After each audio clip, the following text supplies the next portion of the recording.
All right, today take a look at the Amazon Basics Insulated Ripple Wall Hot Cups with lids. This is the 16 ounce and 100 count. 100 count is kind of a big deal because most of the time when you're getting these Ripple cups, you're getting like 80 or maybe 90. This one's actually a 100 pack.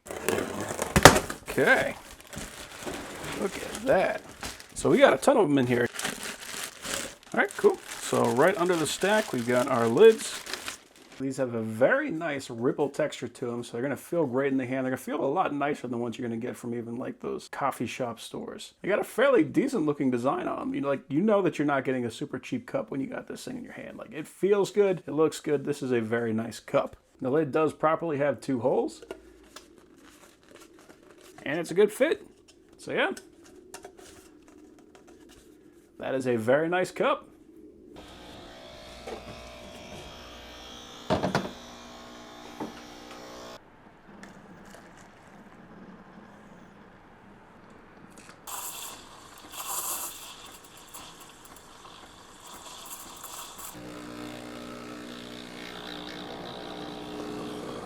And that is a thing of beauty.